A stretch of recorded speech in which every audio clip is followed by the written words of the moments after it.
Hey guys, and welcome to another brand new video. Today's video is a book recommendations video and I'm going to be recommending you some fantasy books.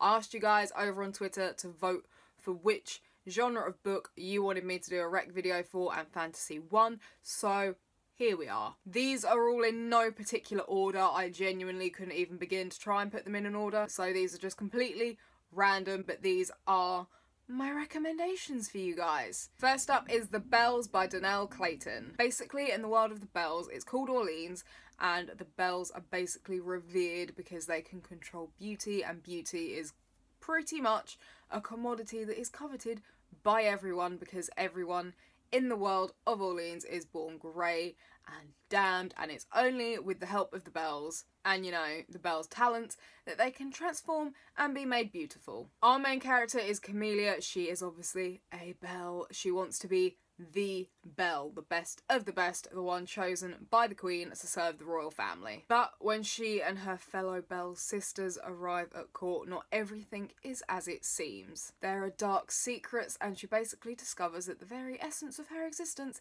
is a lie. Because, you know, her powers are greater and more dangerous than she ever actually imagined they were, and then the Queen asks her to risk her own life to tend the ailing princess and use her powers in an unintended way. I read this year. I really loved it. It pulled me out of a reading slump. I feel like it's very original, and I feel like it's quite a relatable book because I think everyone has struggled with their appearance in some way and they've just wished they could change something, and in this book you actually can, but it shows that, you know, doing that is not always the best thing to do.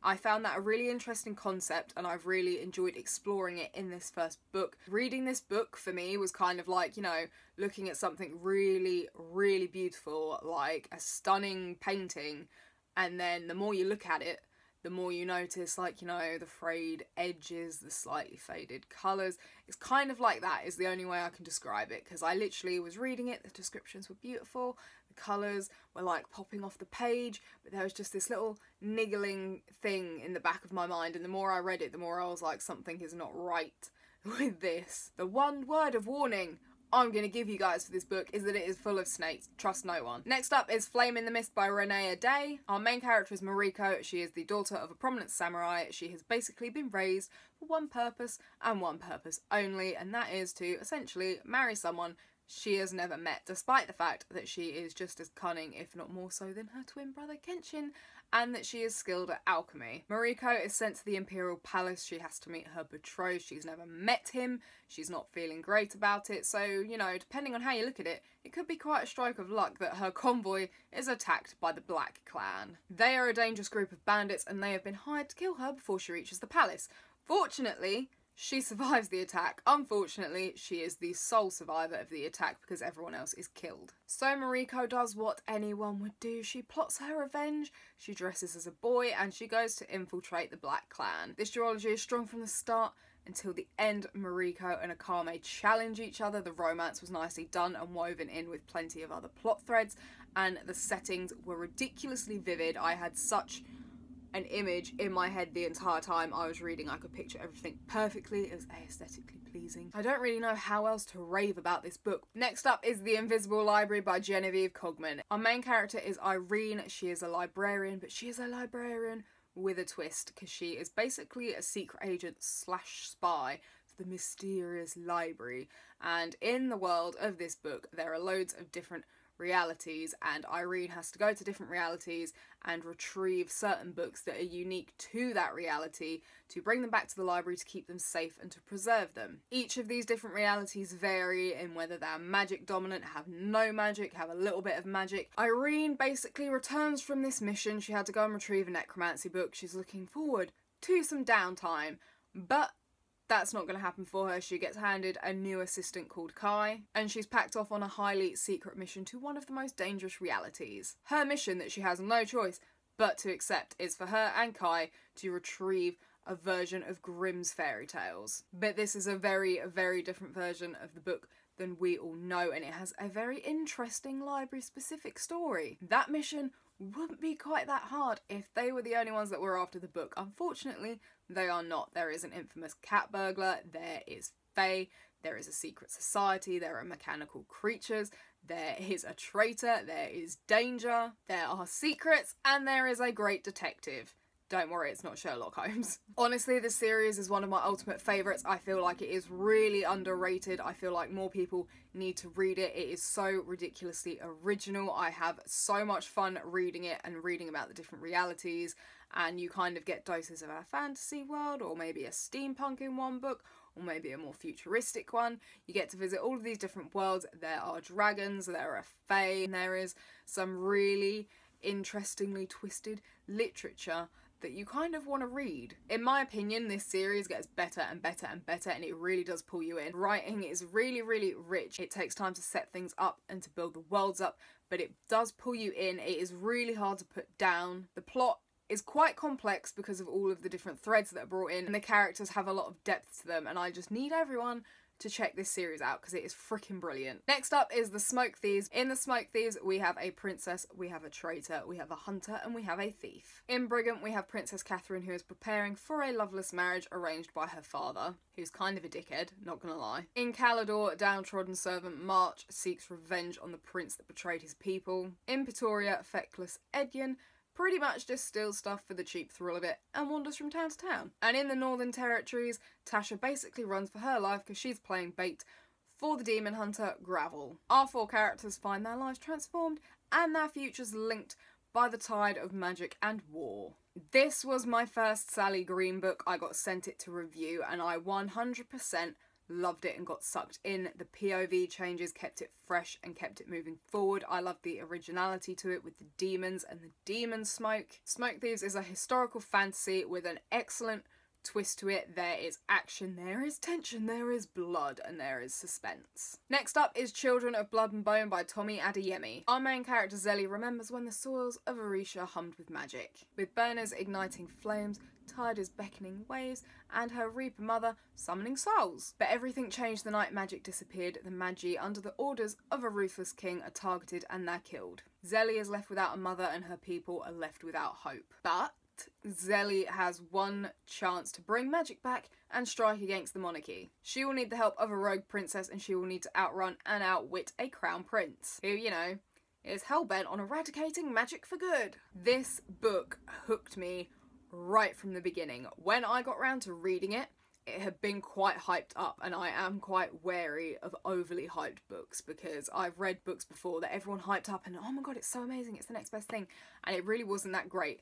This one fully deserves all of the hype that it gets, but I got completely lost in this book. Like, literally vivid, cinematic, atmospheric, excellently written, excellent storytelling, excellent intriguing characters who do grow and do change, and rich lore and mythology, and I was left wanting more so badly, to the extent that I was kind of like, man, maybe I should have held off on reading this so I could just binge read the two in one go, but I have no patience. So, next up is The Summoner by Tara Matheru. We have blacksmith apprentice Fletcher, who comes across this book thanks to a passing soldier.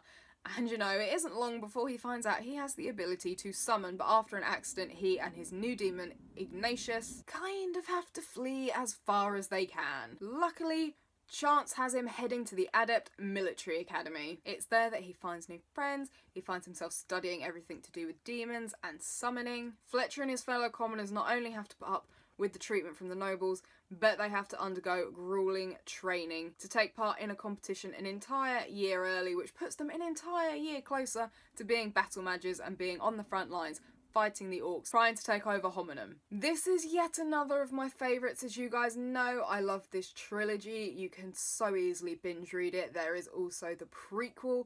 It doesn't really matter if you read the prequel before or after you've read the main series. I kind of think you should read the main series and then go and read the prequel, but maybe that's just because of how I did it. Anyway, it's an excellent fantasy. It has orcs, it has magic, it has demons, it has elves, it has dwarves, and it really has Harry Potter vibes, mostly because of the school, but it's I kind of describe it as Harry Potter but with demons. Next up is Strange the Dreamer by Laini Taylor. Laszlo Strange is a war orphan and he's a junior librarian, and he feels that his dream chose wrong. Ever since he was 5 years old, he has been completely obsessed with the lost mythic city of Weep. However, he's not quite bold enough to go across the world and search for it. Luckily for him, a perfect opportunity comes his way in the form of the Godslayer and a band of legendary warriors. Laszlo elects to seize this chance rather than losing his dream forever. Laszlo has many questions, like, you know, what happened in Weep 200 years ago? What exactly did the Godslayer slay that went by the name of God? And what is the mysterious problem that he now seeks help in solving? All of these answers await for him in Weep, but so do more mysteries, like, you know, the blue-skinned goddess that's appeared to him in his dreams. This was my first Laini Taylor book. I have been meaning to read Daughter of Smoke and Bone for forever. I completely loved her storytelling. The writing creates a cinematic and rich world that pulls you in and weaves an intriguing plot and kind of makes it really hard to put down. I really loved Laszlo and Saray as the two POVs. They really intrigued me. I felt for them both in different ways. There is also a really fantastic cast of supporting characters, some likeable, some not so much. Like, one of them's really creepy, and at the end of the book, I wanted to punch her in the throat. I feel like it's also really cleverly written because each camp, as it were, you know, has their own version of events, but you get to see both versions of it and both sides. Fair warning though, the pace is quite steady, but the ending blows you away. Next up is Snow Like Ashes by Sarah Rash. You guys knew one of Sarah's books was going to be in this video, you just didn't know which one, did you? Basically, in the world of this book, there are different kingdoms. There are 4 seasonal courts and then 4 other courts, and basically 16 years ago the Kingdom of Winter was conquered, its people were enslaved, it was left with no magic, and it was also left with no monarch. And now the Winterians' only hope for freedom are the 8 people that managed to escape. They have been waiting for an opportunity to steal back Winter's magic and rebuild the kingdom ever since that day 16 years ago. Our main character, Mira, was orphaned as an infant during Winter's defeat, and she's lived her whole life as a refugee, raised by the Winterians' general, Sir. Training to be a warrior and desperately in love with her best friend, who is, you know, the future king, Mather, she would do anything to help her kingdom rise to power again. Luckily for her, scouts discover the location of an ancient locket that can restore Winter's magic, and she decides to go after it herself. She's scaling towers, she's fighting enemy soldiers, it is everything she has dreamed of doing, but it doesn't quite go as planned, and she soon finds herself thrust into a world of evil magic, dangerous politics, and she realises that her destiny is not and has never been her own. Snow Like Ashes is a trilogy, and I really freaking loved how the storytelling was done for this, because you spend the entire book reading it thinking one thing, then there's a mind-blowing plot twist and it completely changes everything for the next book, and basically each book weaves in more and more of the plot and the story grows and it changes, and it's so intriguing and so easy to get lost in. I should also warn you that you're gonna have to look out for Sarah's plot twists and mind-blowing reveals, because they do hit you and you kind of sit there staring at the page like, what just happened? Next up is Nevernight by J. Kristoff. Our main character Mia is the daughter of an executed traitor, and she barely escapes the failed rebellion with her life. She's alone, she's friendless, and she hides in a city built from the bones of a dead god. Unfortunately, she is hunted by the Senate and her father's former comrades. Fortunately, her gift for speaking to the shadows leads her to the door of a retired killer and a future she never imagined. Mia is now apprenticed to the deadliest flock of assassins in the entire Republic, the Red Church. If she bests her fellow students in contests of steel, poisons, and the subtle arts, she'll be inducted among the Blades of the Lady of Blessed Murder, which puts her one step closer to the vengeance that she desires so badly. But there is a killer on the loose in the halls of the church, you know, a murderer, murdering murderers, that kind of thing. Plus, the secrets of Mia's past are coming back to haunt her, and there's a plot to bring down the entire congregation. Nevernight is stabby Harry Potter. I loved the writing so damn much for this book. I actually feel like the writing is really beautiful, and I love the contrast between that and the savageness. And you know, some of the descriptions did have a slight murdery tinge to them. This book is literally blood-soaked, and it's also very vivid. But beware of page 369. I looked it up for you guys specifically, just to warn you guys. 369. Prepare yourselves.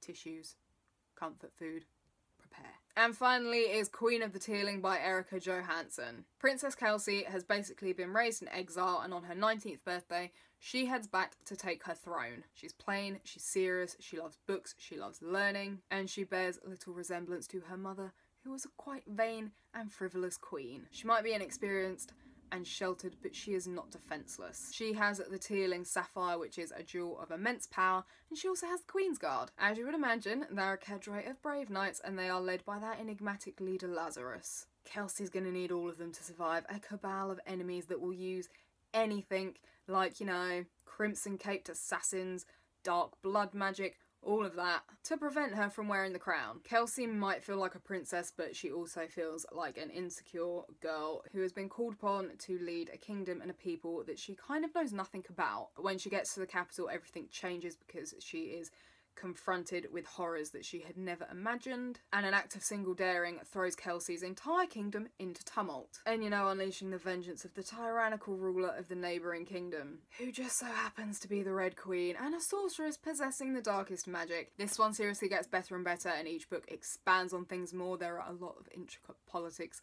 to go with the complex yet intriguing plotline, but it is completely brilliant. And I remember the reveal about the world, and as more of the world was revealed, I remember being completely shocked, like, what? So that has been my fantasy book recommendations video. I hope you guys have enjoyed it. I hope you have found a new fantasy book to pick up. If any of these books are your favourites, let me know down below, or recommend me a fantasy book. I'm always on the hunt for new recs. I will link all of my social media down below so you guys can come and chat to me on Twitter. If you liked this video, feel free to subscribe for more similar content, and I will see you guys next video.